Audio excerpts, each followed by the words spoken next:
صلى الله عليه وسلم وآله الكرام وأصحاب العظام شؤون لله لهم الفاتحة. أعوذ بالله من الشيطان الرجيم. بسم الله الرحمن الرحيم. الحمد لله رب العالمين الرحمن الرحيم مالك يوم الدين إياك نعبد وإياك نستعين اهدنا الصراط المستقيم صراط الذين أنعمت عليهم غير المغضوب عليهم ولا الضالين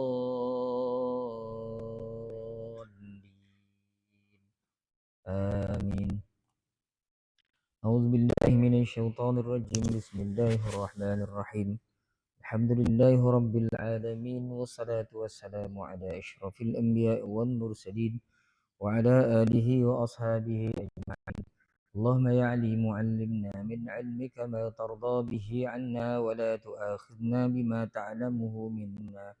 يا عليم خلقنا بخلق العلم وحققنا بحقائق العلم. رب اشرح لنا صدورنا ويسر لنا أمورنا واحلل عقدة من ألسنتنا يفقه أقوالنا والحمد لله رب العالمين.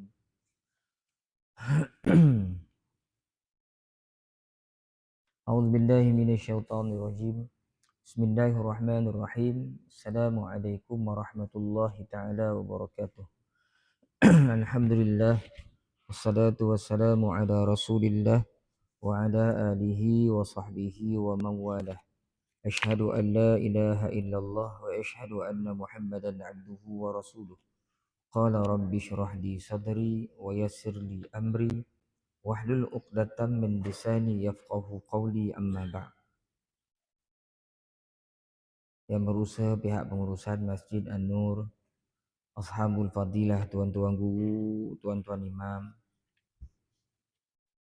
ketua-ketua masyarakat, datuk-datuk, datin-datin, tuan-tuan haji, puan-puan hajah, tuan-tuan, puan-puan, hadirin hadirat yang dirahmati Allah Subhanahu wa taala sekalian.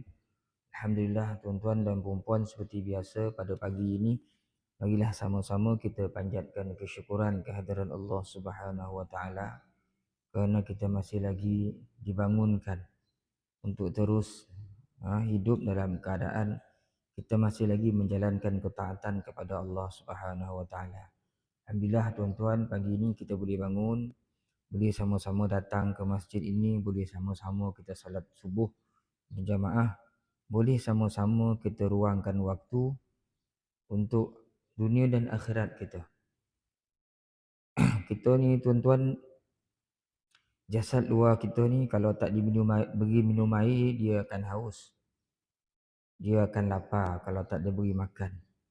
Bila orang haus, bila orang lapar dalam keadaan yang lama, akhirnya dia akan terduduk. Dia hilang tenaga. Dia tak mampu nak bekerja lagi. Dalam erti kata yang lain, dia tak cergas lah.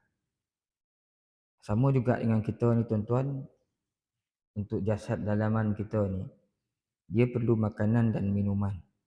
Dan majlis-majlis seumpama ini adalah merupakan makanan dan minuman bagi jiwa kita, bagi iman kita. Kalau kita tak bagi dia makan, maka dia tidak cergas. Dalam keadaan terlalu lama kita biarkan dia kelaparan, maka akhirnya kita akan terduduk, jasad dalam kita ni terduduk. Maka akhirnya semua urusan-urusan keagamaan ni yang berkaitan dengan ukhrawi ni kita jadi malas nak buat. Kita tak ada kekuatan.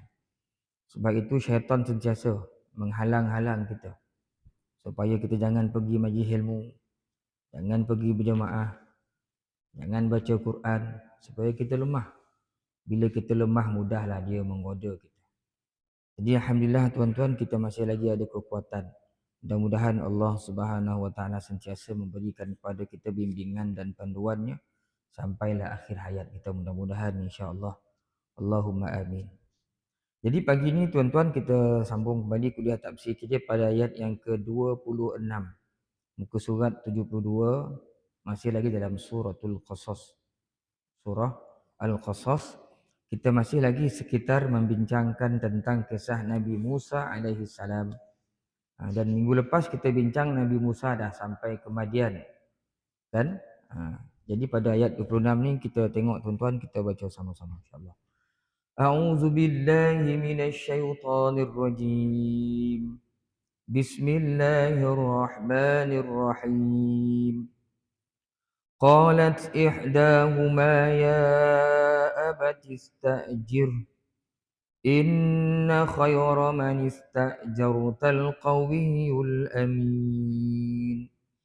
قال إني أريد أن أنكحك إحدى ابنتي هاتين أن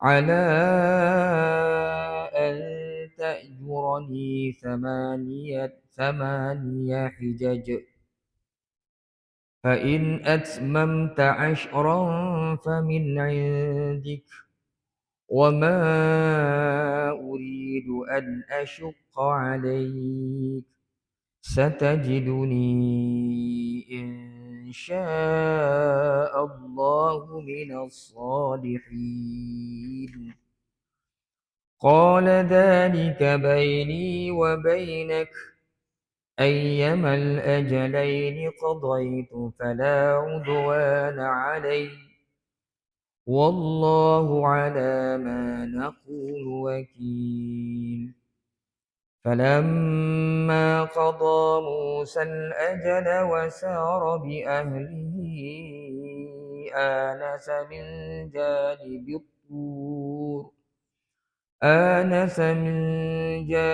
الطور نارا قال لأهلهم كثوا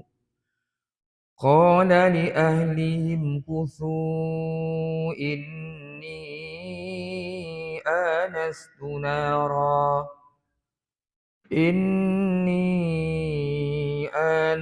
نارا لعلي آتيكم منها بخبر أو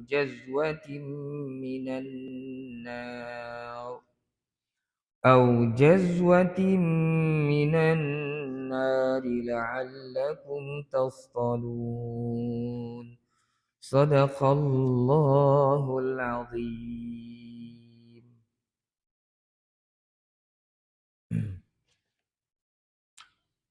Qalat ihdahuma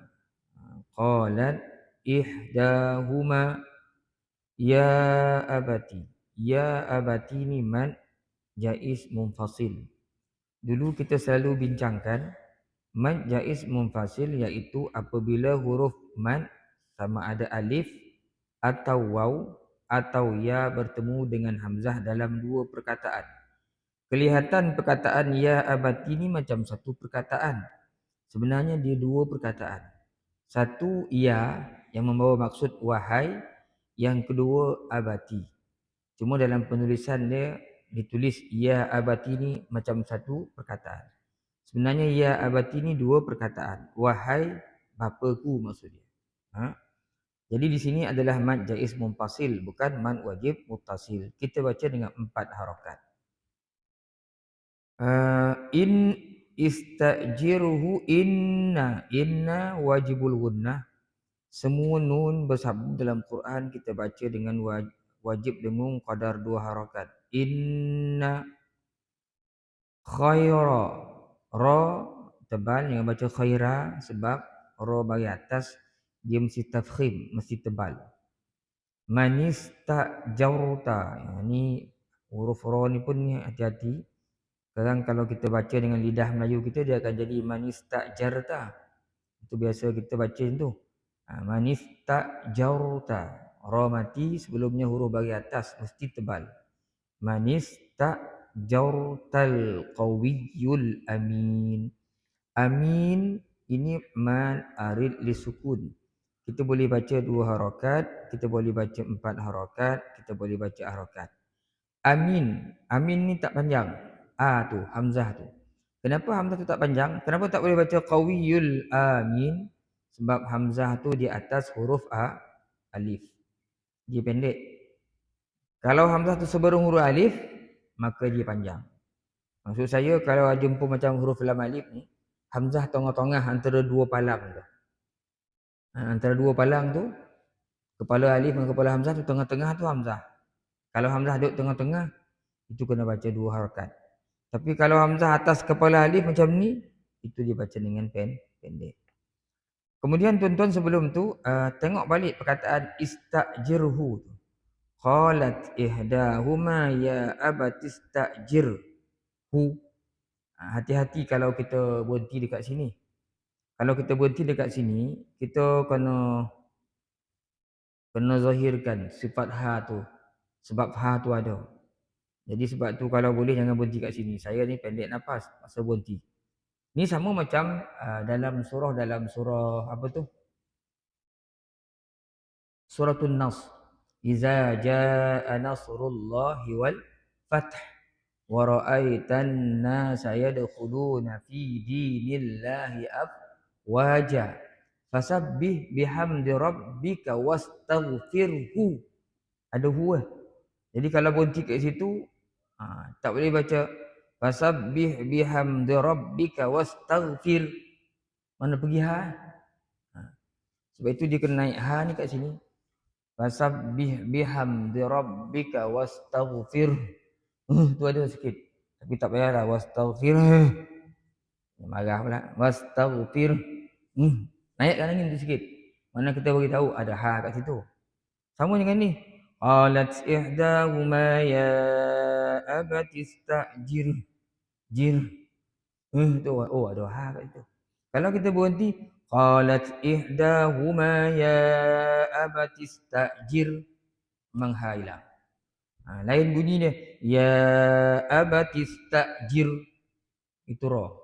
Ya abati istajir. Itu ada itu. Orang dengar tu wah itu ada ha. Sebab ha ni keluar daripada pangkal hukum ni, bawah ni. So kita kena bunyikan tu kalau berhenti. Kalau tak tahu nak buat kita tahuilah jangan berhenti kat situ. Bahaya berhenti kat situ. Takut berhenti situ kan hilang ha tu. Jadi tuan-tuan, jadilah bacaan lebih kurang bunyi dia. A'udzubillahi minasyaitonir rajim. Qalat ihdahuma ya abati istajirhu inna khayra man istajartal qawiyyul amin. Sadaqallahul azim. Kita baca satu ayat sebab ayat belakang ni panjang sangat.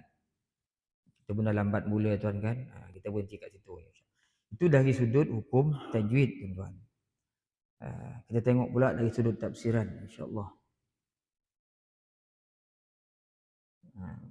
Salah seorang dari kedua perempuan itu berkata, dua perempuan dua anak Nabi Shu'aib tu. Hai bapaku, ambillah dia menjadi orang gaji. Sesungguhnya sebaik-baik orang yang engkau ambil untuk bekerja itu ialah orang yang kuat lagi dipercaya. Huraiannya. Setelah Nabi Musa tinggal bersama keluarga orang tua yang telah mempelawanya dan bersedia melindunginya, maka salah seorang daripada dua orang anak perempuan itu mencadangkan kepada bapanya supaya ia mengambil Nabi Musa menjadi orang gaji dengan berkata, hai bapaku, ambillah ia menjadi orang gaji untuk mengembala binatang-binatang ternak kita. Kata Imam Qurtubi rahmatullah alaih, ayat ini menjadi tanda bahawasanya zaman dulu dah mula. Ini ayat menjadi tanda bahawasanya keharusan bekerja mengambil upah atau menggajikan orang, dipanggil orang gaji. Zaman dulu kita dah wujud dah. Menggajikan orang, cuma bila kita menggajikan orang atau mengambil orang untuk bekerja menggunakan tenaganya, dalam hadis Nabi ada menyebutkan bayarlah upah seorang itu sebelum kering peluhnya. Jangan ditangguh-tangguh. Kita mampu nak bayar upah, kita tangguh-tangguh hari ke sehari. Kerja orang tu dah habis dah. Kita tak bayar-bayar upah. Dalam Islam itu amat-amat ditegah oleh Nabi Muhammad sallallahu alaihi wasallam. Kerana Nabi ada sebut, bayarlah upah seseorang, upah kerjanya sebelum kering peluhnya, dengan maksud bayar segera. Jangan lambat-lambatkan, jangan tangguh-tangguhkan. Itu kesalahan di sisi agama kita, tuan-tuan. Hai bapaku, ambillah ia menjadi orang gaji untuk menggembala binatang-binatang ternak kita, kambing ni. Sesungguhnya sebaik-baik orang yang engkau ambil untuk bekerja itu ialah orang yang kuat melaksanakan pekerjaannya dengan baik, lagi dipercayai iaitu setia kepada kita tanpa kita berasa khawatir kepadanya kerana tidak mengkhianati tugas yang diamanahkan kepadanya. Dr. Wahbah Zuhairi dalam tafsir Munir ini menyebutkan. Ini di antara dua ciri pekerja yang baiklah. Kan?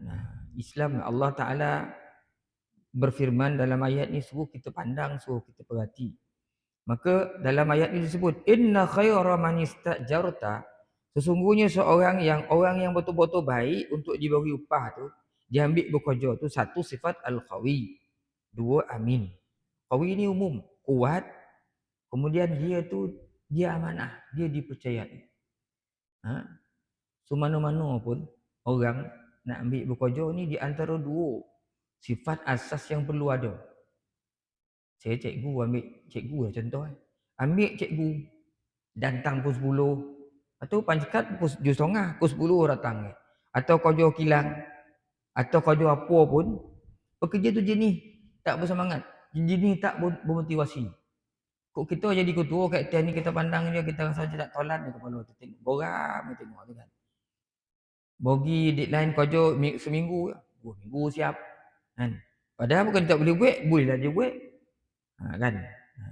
Banyak alasan. Ini pekerja-pekerja yang tidak qawi. Kemudian amanah dalam kerja. Kan. Apa-apa kerja pun kalau tak amanah, habislah pemilik perusahaan, kilang atau apa pun, kalau kat sekolah mengutua lah. Kalau pejabat nguruslah. Makan sakit jiwa lah orang atas ni. Sakit jiwa lah dia nak menguruskan pekerja-pekerja yang tidak amanah. Jadi dua ni sifat yang perlu ada. Sama juga kita ni menjadi hamba kepada Allah. Kan? Kita dituntut untuk bekerja, beribadah di hadapan Allah Ta'ala. Memang kita diwujudkan untuk ibadah. Kalau kita bukan orang yang kuat, maka kita takkan laksanakan ibadah ni pada Allah Subhanahu Wa Ta'ala. Kalau kita ni bukan orang yang amanah, dengan tanggungjawab yang Tuhan berikan, maka semua urusan benda-benda fardu yang Tuhan fardukan pada kita, tak kita buat. Jadi ramai orang macam itu. Yang hidup sebagai hamba kepada Allah, dia tak jalankan amanah dia. Aqimus salah, semayanglah kamu. Dia tak nak semayang. Wa atu zakah, bayarlah zakat. Dia bukan tak ada duit, dia ada duit, dia tak nak bayar zakat. So jadi beri amanah belum anak sebagai ayah, dia tak jadi ayah yang baik. Beri amanah sebagai isteri kepada suami, dia tak jadi isteri yang baik. Macam lagi, kalau dua perkara ni hilang daripada manusia, pastilah akan banyak timbul kerosakan, tuan-tuan. Jadi kalau dalam bekerja ni antara dua sifat asas yang perlu ada kepada mana-mana pekerja lah. Dia kuat, dia bermotivasi, dia ada kesungguhan dan dia amanah dengan tugasnya. Dia amanah dengan kerja dia.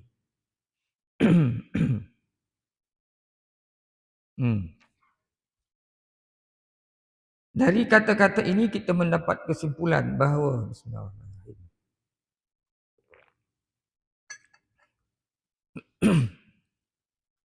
Kedua sifat iaitu kekuatan, kepercayaan apabila telah bersatu dalam mengendalikan perusahaan, nescaya akan menjamin perusahaan itu mendapat kejayaan yang besar. Demikian pendapat seorang dara yang hidup di desa di kalangan orang-orang yang mempunyai perusahaan sendiri. Mendengar cadangan anaknya, maka orang tua itu bertanya pula, dari mana engkau tahu bahawa ia seorang yang kuat lagi boleh dipercayai? Anak perempuannya menjawab, dia seorang yang kuat kerana dapat mengangkat sebuah batu besar yang sangat berat. Batu itu terletak di atas mulut perigi. Kerana beratnya tidak dapat diangkat melainkan oleh 10 orang banyaknya. Tetapi telah diangkatnya hanya dengan seorang diri. Dan dia juga seorang yang dipercaya kerana dia pernah mengatakan kepada saya, berjalanlah engkau di belakang aku, supaya tidak terpandang olehku apabila angin bertiup menyelakkan pakaian yang menutup badanmu. Mendengar itu, si bapa bersetuju atas cadangan anaknya dan menerimanya dengan baik. Lalu dia pun memikirkan bersungguh-sungguh untuk mencari jalan yang sebaik-baiknya bagi kepentingan mereka bersama. Jadi ayat ni tu banyak pengajaran dalam ayat ni. Antaranya, sebagai seorang ayah, wali, ketua, Nabi Syuaib dia tak tahu terima cakap anak. Dia kena tanya dulu. Mana kau tahu orang ni kuat? Apa asas Asal kau cakap dia ni yang mana? Dia ni baik. Siapa cakap macam tu? Kau tengok kau? Yo, dia nak. Jalan dengan dia, lepas tu dia jalan depan, dia suruh jalan belakang. Kan angin tiup nampak. Kau jalan depan. Kau jalan belakang, saya jalan depan. Nampak ya, dia sendiri angkat batu tu. Saya sendiri nampak dia angkat batu tu. Patut 10 orang angkat, ni dia angkat seseorang je. Jadi dibuktikan. Gitulah dia, kalau ketua yang baik, ayah yang baik. Bila dia dengar apa-apa pun, dia tak tahu terima. Kalau dia tahu terima, tuan orang ni macam ni. Tahu dia dibelasah kawan tu. Rupa-rupanya telah menzalimi seseorang. Nah, diselidik dulu. Tu satu sudut. Ayah yang baik, dia, walaupun anak dia tahu anak dia baik, dia tanya juga. Kan? Macam mana tahu ni? Kata nampak sendiri-sendiri. Sebab itulah akhirnya dalam ini dululah. Hari ni kaedah kita tu yang ada agak temuduga tu. Temuduga tu kan buat sesaja nak buat kosong tu. Benar nak tengok kan. Nak uji, nak pastian, nak dicari kat mana kelebihan ni. Barulah kan dah puas hati oh ni sesuai. Ini tak sesuai ni. Dah tengok itulah cara Kan anak pergi ke rumah tak ada dah nak temuduga 500 orang. Nak tengok seorang-seorang pun tak ada lah. Tapi sekumpulan burak. Saya ingat dulu kawan saya tuan-tuan. Kerja di kementerian lah. Dia letak dalam temuduga tu dia letak ada slot-slot. Slot pertama tu dia tulis apa ni? Kenal diri. Dia tulis ta'aruf. Kenal diri lah. Tu slot kedua tu adalah 3 ada. Ramai. Pergi masuk di KL. Kawan saya tu duduk di Kerokan. Pergi temuduga dia cerita. Pergi temuduga tu 4 orang abad-abad pun kita orang Felda so sogan lah. Akhir tuan-tuan, tahu tak siapa yang diterima? Dia diterima. Alasan ni, yang ni menarik ni. Bila letak slot tu, masing-masing orang apa ni peserta temuduga ni calon-calon dah dibagi dah jadual. Suai kenal, itu adalah lagi tentang kerja apa semua-semualah bawah. Masuk seorang-seorang. Seorang masuk suai kenal ceritalah pengalaman kerja dia sebelum tu. Dia dah ada ni, dah ada tu, sijil kelulusan itu, kelulusan ini, dia khabar macam tu macam-macam lah. Masuk semua. Kawan ni masuk, Bismillahirrahmanirrahim. Nama saya Zainal bin Yusuf. Contohlah Zainal bin Yusuf. Asal dari Kerokan. Ini.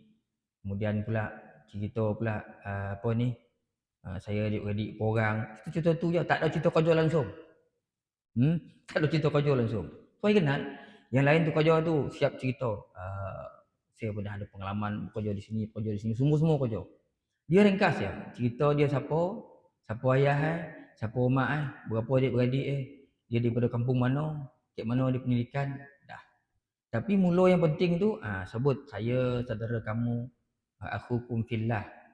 Saya saudara yang se-Islam dengan kamu. Ini. Orang lain tu banyak lambat cerita pernah berjudi, pernah kerja sini. Dia tak ada cerita apa dah. Akhir dia terima. Kamu faham maksud ta'aruf tu, sesuai kenal. Oh ini dok cerita pengalaman ni semua kau dah bawa resume kan tahulah kau kerja kat mana berapa tahun kerja semua saya boleh tengok tu. Tapi tak ada resume tu, tak ada resume tu. Apa adik-beradik kau, mana kau asal, siapa mak kau, siapa abah kau tak. Dia cerita keturunan dia, mak asal sini, ayah sini, apa kerja mak, apa kerja ayah. Dan tengok latar belakang. Ni cerita pengalaman bekerja, tahap kat kerja mana, kat syarikat mana tak payah. Dalam resume tu dah ada. Ini pandai, faham maksud ta'aruf. Orang tu dia cerita. Kau temuduga kan. Kadang-kadang macam-macam lah kaedah hanya temuduga ni. Jadi kita nak meyakinkan orang je. Kan. Carilah macam mana kaedah. Macam-macam lah hari ni kan. Untuk tengok tentukan. Jadi dipastikan. Dah waktu pasti barulah kita ambil. Inilah yang berlaku kepada Nabi Syuaib alaihi salam. Kan dah pasti dah ni. Anak pun tu, yo ya orang ni bagus. Dia ambil lah bekerja. Si bapa berkata, ayat 27 tuan. Sesungguhnya aku hendak mengahwinkan engkau, hai Musa, dengan salah seorang daripada kedua orang anak perempuanku ini, dengan syarat bahawa engkau bekerja sebagai pengembala dengan aku selama 8 tahun. Seandainya engkau genapkan menjadi 10 tahun, itu terserah kepada kemahuan engkau sendiri. Dan tiadalah aku hendak memberatkan bebanan ke atas engkau. Nanti engkau dapati insya-Allah, jika dikehendaki Allah, aku daripada orang yang baik. Jadi dalam ayat ni maksudnya Nabi Syuaib dia menyatakan hasrat dia nak mengahwinkan salah seorang anaknya dengan Nabi Musa. Syarat Nabi Musa kena bekerja 8 tahun. Susah betul nak kahwin tu. 8 tahun baru boleh kahwin. Kalau kita ambil syarat ni zaman sekarang ni, memang tak kahwin lah anak kita. Kecuali kalau kita sebut dengan syarat kena bayar 8,000. Tu anak kita kahwin. Tapi kalau 8 tahun kerja ni memang tak ada lah dah. Tapi Nabi Musa, itulah syarat dia. Kalau kau tambah lagi 2 tahun, tu terpulang kat kau lah, kata Nabi Syuaib. Aku tak beban dengan kamu. Nabi Syuaib offer lah ni. Sebab tu dalam tafsir Qutubi kata, tak menjadi satu kesalahan, keharusan, diharuskan syarat seorang wali menikahkan anaknya bawah tanggungan dia. Walaupun tanpa persetujuannya. Kita bincang sudut fiqh ya. Tetapi kena ingat, orang yang mengahwinkan anak perempuannya tanpa persetujuannya, perkahwinan itu sah. Tapi jadi makruh. Sebab yang nak kahwin tu anak dia. Walaupun dia tu wali mujbir. Kalau boleh, bincanglah dulu. Sebab apa? Takut nak akhir zaman ni, dia tak berkenan. Dia nak A, kita bagi B. Dia nak ala-ala Turki, kita bagi ala-ala Korea. Dia tak nak lah. Hari besok dia kahwin 2 bulan, betul cerai. Dia mahir bahasa Inggeris, datang bahasa Arab. Dia tak matchingnya dia. 2 bulan dia cerai. Jadi macam tu. Walaupun kita boleh mengahwinkan anak kita. Sebab kita lah wali. Tapi eloklah bincang dulu dengan anak-anak kita kan. Walaupun kita ni wali dia. Dan juga menjadi tanda dalam tafsir Qutubi sebut, tak boleh orang perempuan tu dia nikahan diri sendiri. Dia kena ada wali juga. Kecuali sayyib. Sayyib ni orang yang telah kematian suami lah, janda lah. Anak dara, dia ada wali lagi. Maka dia tak boleh kahwinkan diri dia sendiri lah. Itu dalam hukum fiqh kita lah. Mazhab Syafi'i. Mazhab Syafi'i. Nabi Syuaib telah mempelawa Nabi Musa alaihi salam untuk menjadi suami kepada salah seorang daripada kedua orang anak perempuannya. Kalau dia mahu akan dinikahkannya dengannya, iaitu anaknya yang tua. Setengah kaul pula mengatakan yang muda atau si adik namanya Sufairah.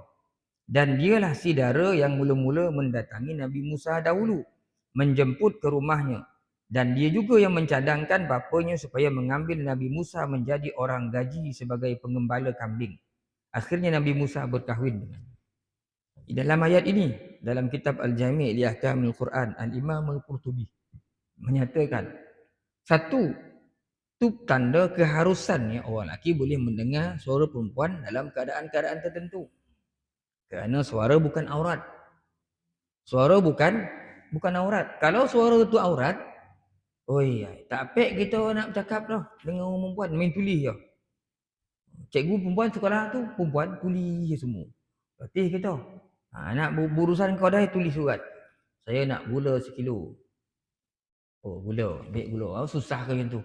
Ataupun siap bawa telefon, main tag macam orang bisu pula. Tunjuk telefon. Kan? Suara harus. Tetapi walaupun suara perempuan tu harus, ia taklah sewenang-wenangnya untuk nak dihemburkan, digunakan sesuatu hati. Itu sebablah bila kita membicarakan masalah muzik, saya kat Mesir dulu, bagaimana keadaan orang perempuan yang menyanyi. Haram tak? Menyanyi itu tak haram. Muzik itu tak haram. Muzik ni dia haram tu haram yang aridi. Haram tu haram dia mendatang. Nyanyi, siapa nak tepuk? Siapa nak kata haram? Tuan-tuan nyanyilah. makcik, akak nyanyilah.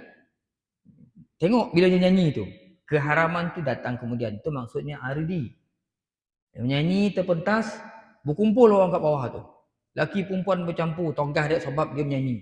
Berjoget-joget pula, bercampur lagi perempuan. Ketika tu musik tu haram lah. Haram lah jadi dia. Dia menyanyi. Ketika dia menyanyi itu, ada banyak pelanggaran syariat. Aurat tak tutup. Tak tentulah. Dah satu dosa aridi lagi. Tak tutup aurat. Kedua nyanyian tu pula, isi dia pula. Apa tu? Memuja-muja orang, berlebih-lebihan. Tentulah, lain cerita kan jadi haram lah. Kemudian suruh alun, suruh lembut-lembut sehingga orang tertarik. Sehingga orang tertarik. Itu pun satu masalah juga. Itu yang haram aridi maksudnya. Kau nak nyanyi kat rumah sambil-sambil goreng kangkung, nyanyilah, tak ada masalah pun. Orang perempuan, orang lelaki, kita pun boleh nyanyi. Kan? Bila satu ketika tu kita latih nyanyi, tak apa. Tapi tengok apa yang kita nyanyi tu. Kadang masuk semua ni, semua orang nyanyi. Kan dulu apa lagu orang putih tu? Kalau pergi mana-mana kat kedai itulah deh. Kalau masuk kereta pun Isalehi, apa leha, Isaleha, undang-undang lagu tu ya itu. Orang sebut lagu tu macam mas setan tu.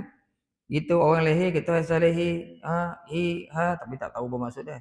Lasah ayo, kan. Yang itu yang bahaya ini. Jadi suara perempuan tu dia bukan haram, dia harus saja. Dia harus didengar. Sebab tu boleh berkojo, boleh apa semua. Itu yang pertama, pengajaran ayat ni. Yang kedua tuan-tuan, nak beritahu kan offer Nabi Syuaib apabila anak cerita, dia pun nampak orang baik ni. Maka dia pun offer anak pada orang-orang yang baik. Siapa nak anak jadi susah hidup kemudian hari, semua nak. Sebab tu dia dah pasti betul-betul semua orang hari ni tahu muka bumi ni kan. Dia nak anak dia selamat bila berkahwin, anak perempuan. Dia kena pasti betul. Dia tengok Nabi Musa, sebab itu hari ni itulah baik tu sendiri pun. Tafsiran dia pulang kat diri kita sendirilah. Ada orang baik kat dia. Tengok kasut berkilat, tali pinggang pun kulit mahal tu kau itu. Baju Said tajam kalau kono tersinggung ni, luka tangan tajam Said tu. Rambut berminyak. Kat dia baik situ. Mungkin orang masjid lain pula dia tengok baik. Pakai kopiah berat ni, sunnah okeylah tu. Baik kat dia itulah kan. Ada orang baik. Tengok muka orang ada tu. Ada tak nak macam tiang-tiang masjid sikit, tiang-tiang surau sikit muka budak ni. Dia tengok muka macam tiang surau, macam tiang masjid, dia ambil jadi menantu. Kalau tengok muka macam tiang mall ni, dia tak nak. Ada juga orang tak sih macam tu. Jadi bila kita nak sih baik tak baik tu satu. Dianya asasnya Quran lah. Hadis lah. Benda-benda akhirat. Tengok orang masuk agama tu jadi asas. Sebab tu Nabi sebutkan perempuan tu dikahwini kerana 4 perkara. Kecantikannya, keturunannya, apalagi tu hartanya kan kerana agama. Kecantikannya, keturunannya, hartanya, agamanya. Hujung hadis Nabi sebut fazfar bizatid din. Maka pilihlah kerana agamanya. Taribat yadak. Kamu confirm untung punya kata Rasulullah. So agama tu menjadi asas dalam pembinaan sebuah rumah tangga. Jadi kalau kita nak offer anak kita kat orang, tengok muka tu macam nampak macam agak-agak kipis surau ke tiang-tiang masjid tu, ambil dah jadi menantu kita. Dengan gaya, dengan silap, lepas tu dia jual anak kita sudah. Kan? Itu asas. Ini yang ditunjukkan dalam Al-Quran ni. Nabi Syuaib tengok bagus budak ni. Okey orang ni, rajin bekerja, amanah pula. Terus offer anak untuk jadi menantu dia.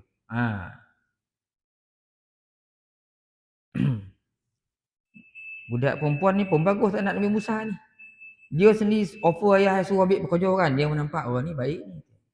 Anak-anak kita pun kena beritahu tuan-tuan. Akhir zaman ni anak kita, dia punya kayu ukur indikator kayu ukur dia nak tengok calon suami, dia tengok yang handsome satu. Ini yang handsome, tengok handsome. Handsome dia. Mesti handsome dulu, dia tak nak buruk kan. Dia tengok yang handsome dulu, kedua lah muka mesti ada ala-ala Korea sikit. Roman apa ni, siapa nama Korea? Apa? Roman, saya pilih nama Korea, Roman Pak Bangang sikit kan. Korean macam tu. Biol sikit, Sun Biol. Jun Songo. Yang ni menyambung macam tu sikit nama. Baru dia ambil jadi suami anak-anak kita hari ni. Dia tengok kojo semayang tak semayang ni tak kira tu. Padahal itulah bono paling asas sekali. Solat macam mana kata Datuk yang tadi kan, Dr. Hasan Ali kata, mayang benda yang paling asas sekali. Benda yang paling diutamakan oleh Allah. Awwalu ma yuhasab. Nabi sebut dalam hadis. Perkara pertama nanti akan disoal di akhirat solat. Lepas solat kita barulah perkara-perkara lain tu akan diambil kira oleh Allah. Kalau solat kita gagal, berapa juta kau dah menderma rumah anak yatim, berapa ramai golongan armalah, ibu-ibu tunggal yang kau bantu, berapa ramai lagi, banyak lagi masjid yang kau dah bina, tapi semayang tak lulus, habis semua tolak. Jadi solat ni macam macam BM bahasa Malaysia dalam sijil pelajaran Malaysia. Macam pengajian am dalam sijil tinggi STPM. Kau gagal tu pengajian am ni, tak adalah makna yang lain tu dah. Kalau gagal bahasa Melayu ni, kalau SPM, dia akan jadi TMSP. Tidak memenuhi syarat persijilan. Tak sijil. Kan? Itu asas. Kena beritahu anak-anak kita tu. Janganlah nanti dia mencari suami. Kan dia cari. Kita tunjuk ni tak nak. Tunjuk ni tak nak. Rupa dia dah ada pilihan. Pilihan pula Masya Allah. Kayak dia okey. Satu kisah tuan. Kita ambil iktibar. Saya cerita ni sebab saya kenal orang ni. Kita di Bukit Rokan kan. Orang budak ni baik. Tapi bila dibawa seorang lelaki, dia tunjukkan nampak baik lah. Nampak memang baik tu. Cara lemah lembut cakap saya pun bila burak, bagus budak ni. Tapi bila dah seminggu, tengok. Kita pergi surau. Pergi surau tu. Dia tak pergi surau. Rumah dekat rumah kita tak. Baik Masya Allah tuan. Baik Masya Allah. Hubungan dengan manusia cukup baik. Tak jadi baik, orang macam mana baik pun, kalau tak semayang, tak ada baik tu. Nampak baik. Baik je. Memang baiklah. Muntua dia raingan. Kadang-kadang pukul 10 tu saya pergi beli sayur. Dia dah bawa muntua pergi beli sayur dah. Dia belanja lagi. Dengan saudara mara dia tak kedekut. Selalu ngulu. Akhir tu tahu tak? Corai kat akhir. Akhir corai kat. Bini memekak-mekak. Semayang bang, semayang. Semayang bang, semayang. Lama-lama panih telinga, semayang. Dia tak reti semayang. Nak belajar, siapa lah nak tanya langsung corai. Corai tuan. Sebab lelaki tak semayang, bini semayang. Tu tak apa lagi. Isteri tu kuat. Bagaimana pula kalau isteri tu tak kuat? Kalau semayang-semayang ni dah tentu masuk syurga apa? Dah tengok kami bini je tak. Ya juga kan? Iyo. Kita ni yang penting jangan kita syirik ke Tuhan dah. Masuk syurga kita. Ya tak, ya juga kan tadi. Kau mati kau hidup balik tak? Tak ada dah. Tak ada kereta Mercedes sikit dalam kubur dah tadi. Tak ada dah chicken chop dalam kubur dah. Ni lah masa kita nak rasa semua tadi. Dapat bini macam tu pula. Ya tak, ya juga kan bang tadi. Lama bini tak sembahyang tu dah. Itu lagi bahaya. Lagi bahaya besok bila lahir cucu kita, anak-anak pula. Anak-anak duduk dalam daripada tengok mak ayah yang tak sembahyang. Bangun pukul 8. Anak tu confirm pukul 8 lah semua. Ya tuan-tuan. Pernah berlaku saya nasihatkan seseorang depan ayah. Tapi tak adalah marah-marah dah. Saja nak tengok. Lepas dia bersukan. Dia orang kata, "Dik, main bola umur dah 18 tahun apa semua ni. Pakailah track shoot. Elok sikit. Tutup aurat." Marah ya. Orang main bola mana dia pakai seluar panjang. Mesti pakai seluar pendek. Ustaz. Dalam otak saya. Habislah akal saya. Dia tak tahu bahasa bahawa menutup aurat tu wajib. Payah juga. Dapat ayah omak macam tu. Dapat ayah omak yang dia memang tak semayang semua. Omak dengan abah tak semayang. Kayu-kayu omak tu dia. Kereta 3-4 biji kat rumah tu. Gaji omak dengan abah kau masuk ya. Tuan semayang tu tengok tak. Bawa tu buruk empat tu. Kereta kancil lagi tu tu dia. Omak tak tengok tak dengan abah kau. Tak ada saya semayang tu. Okey yang empat Memang jadi anak tu semayang. Kau kasih ke masjid ke surau. Apa kau dapat tu dia. Orang awal pagi dah kena bekerja. Masuk kerja awal. Usaha kena ada. Baru kita mewah hidup, senang hidup kita. Ada rezeki tu datang layang masuk poket kau. Tak ada tu mak bab. Betul tu dia. Aku sudah layang tak ada. Oh tak ada. Tuan. Ini yang berlaku hari ni. Jadi anak-anak kita kau ajar dia. Kau nak kenalan ke abah mak kau siapa pun laki kau berkenan boleh. Tapi kau nak ingat. Perkara pertama kau kena tengok. Mayang tak? Besok tuan menantu yang semayang ni lah yang menjaga mentua. Kalau mentua sakit, kok kita sakit, dialah yang jaga. Kok dia tak semayang jangan harap. Bau wali wabah tu nak. Ni pengalaman-pengalaman kita tuan-tuan kan. Tengok ramai ipar kita yang semayang tu lah. Dia yang sungguh-sungguh. Yang tak semayang ni, oi. Banyaklah dia punya apa masa tu lah ada sain ni. Kuman lah, tak apalah benda banyak cerita. Sebab itu tuan, dia nanti makan berpuluh tahun tu kok panjang umur kita. Macam mana yang dipilih oleh anak perempuan kita tu, menantu laki kita tu, senang susah hidup kita besok, dia lah nanti. Tengoklah kalau orang yang menjaga solat, yang menjadi ada agamanya, insya-Allah kita selamat tuan. Ala an ta'jurani thamaniya hijaj fa in atmamta 10 fa min 'indik, dengan syarat bahawa engkau bekerja sebagai pengembala dengan aku selama 8 tahun. Seandainya engkau genapkan menjadi 10 tahun, itu terserah kepada kemahuan kau sendiri. Engkau boleh memilih salah seorang daripada kedua orang anak perempuanku yang ada di depan engkau ini, dengan syarat sebagai mas kawinnya hendaklah engkau bekerja dengan aku selama 8 tahun sebagai pengembala kambing. Nabi Musa kan ada duit, lari daripada Mesir. Tetapi kalau engkau dengan sukarela hendak menggenapkan menjadi 10 tahun sebagai derma, bukan dari yang aku syaratkan, maka hal itu terserahlah kepadamu. 8 tahun, mas kahwin ni 8 tahun kerja. Dan hari ni tak ada masalah lah mas kahwin, semua pakai duit. Kan? Tapi tuan-tuan ingatlah, saya suka sebutlah, hari ni orang ikut trend. Kan? Ni nikahan nak memang 30, 40 ribu, 50 ribu lah anak tu. Lagi tinggi mas kahwin ni. Nampaklah tinggi tingkatan darjat hidup itu. Kan? Padahal itu bukan yang diajar oleh Rasulullah SAW. Sehingga Nabi sebut kan, sebaik-baik perempuan itu adalah yang rendah mas kahwinnya. Susah nak buat Ustaz. Nanti kalau saya kat jannah orang akan cakap. Cakap senang lah Ustaz. Anak kau jantan. Anak kau perempuan. Ni mo yo. Saya anak saya jantan. Anak saya lelaki. Saya yang bori. Kan? Ataupun kalau Ustaz cakap senang lah. Kita ni tengoklah barang sekarang. Semua naik. Gula, susu semua. Tak apalah kau nak tuan nak kira nilai tu nilai lah. Tak apalah. Agak-agak dulu mungkin lah 3-4 ribu tu okey. Sekarang ni 10 ribu tak okey lah.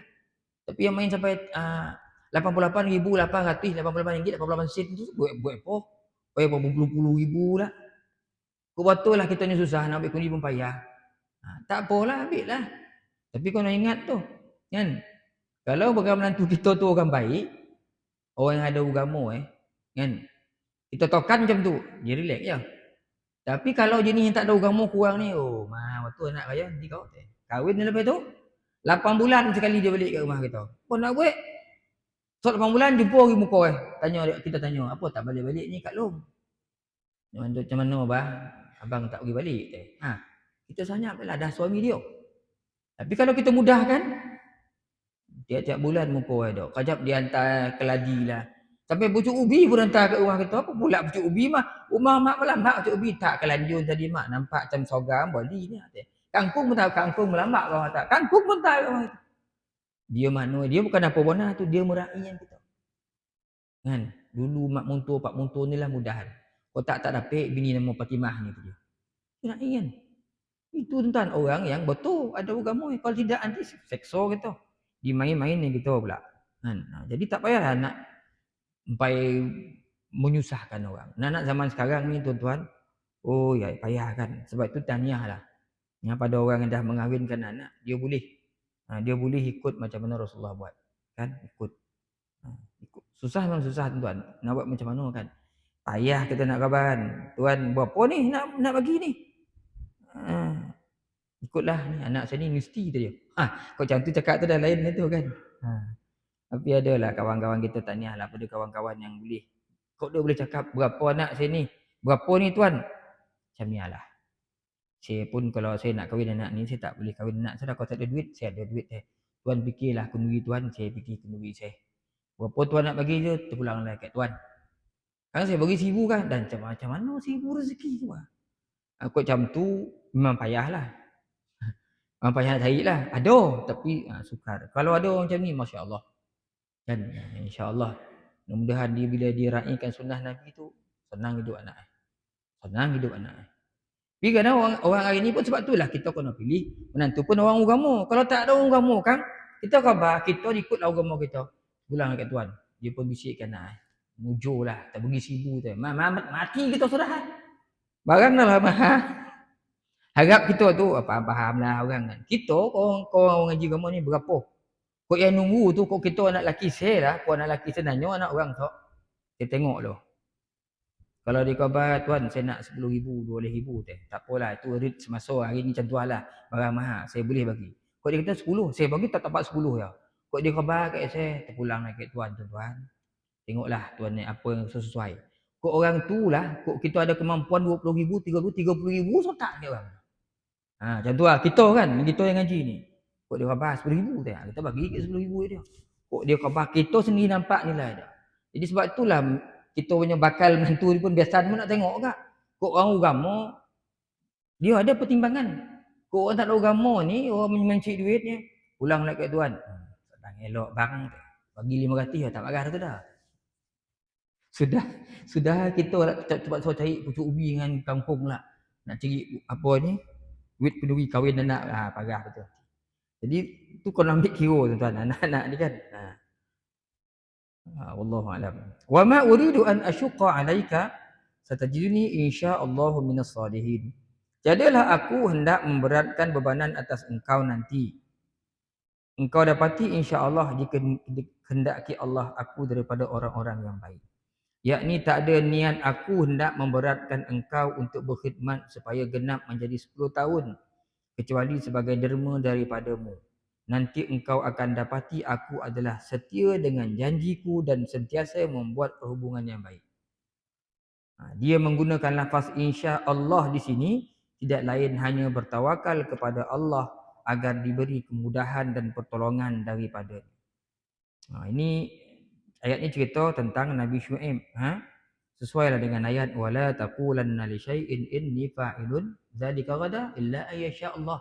Allah Ta'ala sebut dalam Quran, jangan kamu sebut aku nak buat tu, aku nak buat ni, besok nak pergi situ, besok nak pergi sini, melainkan mestilah kamu lapik dengan la ayyaqul insya-Allah. Sebut insya-Allah kalau diizinkan Allah. Kalau diizinkan Allah. Dan itulah yang ditunjukkan dalam Quran. Nabi Syuaib punya perangai insya-Allah.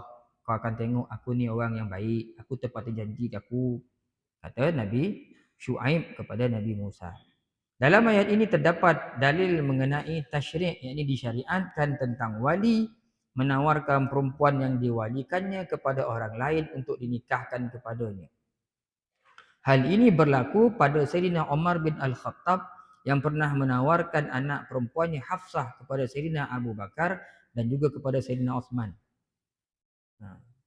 Untuk dikahwinkan kepada salah seorang daripada keduanya. Mana boleh wali menawarkan.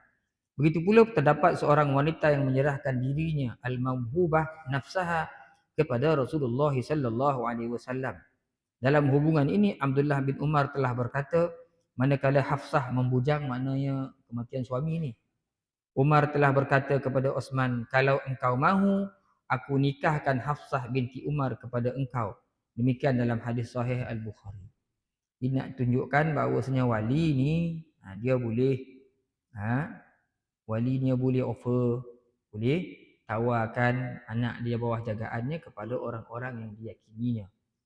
Macam kita kan, ayah datuk wali mujbir. Wali mujbir ni maksudnya wali paksa, mana dia boleh paksa. Boleh arahkan anak perempuan ni berkahwin dengan orang-orang yang dia kehendaki. Boleh dia paksa kahwin. Dalam mazhab Syafi'i lah. Kecuali kalau anak tu nanti dah dia jadi janda, yang itu pulang kat dia lah, dia setuju tak setuju. Tapi kalau kita wali ni anak dara ni, dia kena patuhlah pada kita. Tapi itulah tak digalakkan begitu. Bincanglah dengan anak kita kerana nanti yang akan mengemudi rumah tangga dia dengan suami dia. biarlah tuan-tuan dia dalam keadaan yang anak kita tu dia kahwin dalam keadaan selesa, apa ni, aman jiwa dia, seronok, jiwa dia aman. Mudah-mudahan dengan cara itu rumah tangga dia selamat. Yang pentingnya kita pantau anak-anak kita ni, walaupun dia dah berkahwin, dia jadi hak orang lain, suami dia, tapi kita taklah tinggalkan macam tu ya. Kita masih lagi merupakan ayah dan ibu kepadanya yang dia kena hormati. Pagi semalam kat mana? Dekat Logong. Ada orang tanya, "Ustaz, di antara mak mentua, omak dengan bini mana nak dahulukan?" Ni hari ni banyak berlaku sini. Kan orang yang meninggalkan omak sebab dia nak mendahulukan isteri dia. Tu cukup bahaya. Marah orang perempuan bukan apa, orang perempuan pun kena faham. Kok anak lelaki, omak ke isteri? Memang omak dulu. Memang omak dulu. Isteri kita ni kena ajar dia. Hal-hal omak aku, kau jangan banyak komen. Sebab ada orang kadang-kadang bila kita ngajar-ngajar tanya, "Ustaz, berapa Ustaz bagi omak saya Ustaz sebulan?" Pula kau mana kau tanya saya nak bagi omak? Kenapa saya bagi lebih rumah si bisik? Baginya, lebih. Kita pun nak makan enggak? Padahal makan tu cukup. Tak sedap hati kan. Yang mana marah, bini tak marah. Bini dapat 300, omak dapat 500. Memanglah marah. Tapi bini tu dia tak faham. Kalau bini tu faham, jadi kita sebagai suami kena ingat isteri kita tu. Kena ingat. Ni omak dia. Rumah yang kau duduk ni, rumah omak dia. Rumah abah dia. Tu yang betul kan? Roto kita adalah roto omak kita, roto ayah kita. Tak ada roto kita dah. Lagi omak ayah kita hidup, rumah kita tu rumah dia. Kok dia duduk rumah kita, dia bukan menumpang ke rumah kita, silap. Kita menumpang dengan dia. Itu yang Nabi ajarkan. Mak ibu kita ni dahulu. Sebab tu orang lelaki, kalau ada soalan macam tu, kan? Ibu didahulukan, isteri diutamakan. Kan? Sebab ada hari ni orang buang mak. Nyusah ya kata dia. Tua-tua ni hantar mak ke rumah orang tua. Dia pakat-pakat mak dah sakit, hantar rumah orang tua lah. Susah juga. Bukan tak ada berlaku tuan, ada berlaku akhir zaman ni banyak kan. Bila kita ngajar macam ni, orang banyak kadang ngadu-ngadu. Kita bukan konselor, penasihat apa, tapi bolehlah nak bagi-bagi pandangan kan. Kita jangan sesekali buat macam tu tuan-tuan. Bosa dosa itu. Kan? Bosa dosa Konang-konang lah. Kan masa kita susah dulu. Sebab itu tuan-tuan, semua ni berlaku. Kesempurnaan kehidupan rumah tangga ni tuan-tuan, dia berlaku di mula lagi. Di mula lagi anak kita, kona siapa calon suami, siapa calon isteri, mula kat situ. Kalaulah agama dijadikan asas, itu yang Nabi sebut ujung tu, taribat yadak, tangan kamu untung, mana kamu pasti akan untung. Sungguh-sungguhlah orang yang memuliakan akhirat, orang yang memuliakan akhirat dan nanti insya-Allah rumah tangga dia akan selamat. Selamat. Kalau dia mengutamakan dunia, yang itu yang susah tu. Bila dia mengutamakan dunia, itu yang susah. Jadi tuan-tuan, sebagai ingatan untuk kita semua, mudah-mudahan sedikit ayat yang kita baca ni dapat memberikan panduan dan bimbingan dalam kehidupan kita. Saya ingat tuan-tuan cukuplah sekadar tu untuk pagi ni. Mudah-mudahan kita semua dirahmati Allah Subhanahu Wa Taala. Mudah-mudahan kita dengan berkat majlis ilmu tu, kita bertawasul dengan apa yang kita buat ni. Mudah-mudahan Allah Ta'ala sentiasa bimbing kita, diberikan kita rezeki yang murah, melimpah ruah, tapi berkat. Dan juga Allah Ta'ala bimbing kita, mudah-mudahan dikuatkan iman kita untuk kita terus tuan-tuan menjadi orang-orang yang meramaikan rumah Allah, menjadi orang yang meraihkan sunnah Rasulullah SAW sembahyang fardu secara berjamaah, dan juga menjadi orang-orang yang cinta kepada agama ni mudah-mudahan. Kita mohon pada Allah sebab kita pun tak tahu sampai bila kita dibenarkan hidup atas muka bumi Allah Ta'ala ni. Aku takut nanti kita masuk dalam kubur, lain jadi macam-macam azab yang menunggu kita. Na'udzubillahi min zalik. Mudah-mudahan dengan amal yang sedikit yang kita buat pagi ni tuan-tuan, hendaknya dengan kita melihat, meneliti ayat-ayat Al-Quran ni. Bukan di sini tuan-tuan. Balik rumah nanti Quran tu jangan tinggal. Bacalah Quran tuan-tuan, niatlah kita membaca. Walaupun kita tahu kita baca banyak salah. Niatlah kita belajar nak memfasihkan lidah dalam keadaan kita cari guru juga. Mudah-mudahan bila Allah Ta'ala tengok kesungguhan kita, ibadat kita yang sikit tak banyak pun ni. Mudah-mudahan hadir ridha Allah Ta'ala pada kita. Mudah-mudahan kita semua dirahmati Allah dalam kehidupan dunia kita dan juga kehidupan akhirat kita. Seterusnya anak-anak kita yang ada ni mudah-mudahan kalau kita tinggalkan besok mereka ni jadi anak-anak yang sentiasa meletakkan ibu dan ayahnya di sudut hati mereka, didoakan, diberi sedekah, niatkan untuk kita semua mudah-mudahan. Allahumma amin. Aqulu qawli hadza astaghfirullah li wa lakum.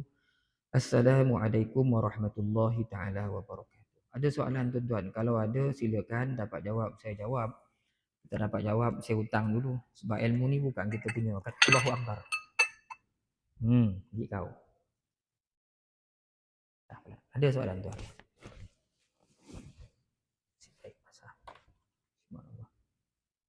Kalau tak ada kita berhenti kat sini tuan ya. Allah Akbar.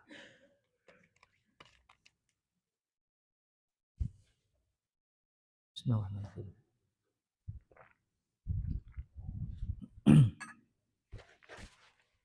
Bismillahirrahmanirrahim. Alhamdulillah rabbil alamin. Wassalatu wassalamu ala asyrafil anbiya wal mursalin wa ala alihi wa ashabihi ajma'in. Allahumma zidna ilman nafi'a warzuqna fahma. Allahumma arzuqna fahman nabiyyin wa hafzal mursalin birahmatika ya arhamar rahimin. Allahumma ya muqallibal qulub sabbit qulubana ala dinika wa ala ta'atik. Allahumma in dakhala ar-riya'u fi a'malina wa aqwalina wa af'alina wa lam na'lam bihi aw 'alimna tubna anhu wa aslamna wa naqulu la ilaha illallah Muhammadur Rasulullah sallallahu alaihi wasallam. Allahumma arzuq awladana bin najahi fi kulli imtihanihim bi rahmatika ya arhamar rahimin. Allahumma zallil lahum su'ubata amrihim wa sahhil 'alaihim mashaqqata dirasatihim warzuqhum minal khairi aktsara mimma natlub wasrif anhum kulla syarrin innaka ala kulli syai'in qadir walhamdulillahi rabbil alamin. Tasbih kafarah dan suratul Asr. Subhanakallah bihamdik asyhadu an la ilaha illa anta astaghfiruka wa atubu ilaik. Bismillahirrahmanirrahim. Wal 'asr innal insana lafi khusr illa alladhina amanu wa 'amilus shalihat wa tawasaw bil haqq wa tawasaw bis sabr wallahu a'lam bissawab.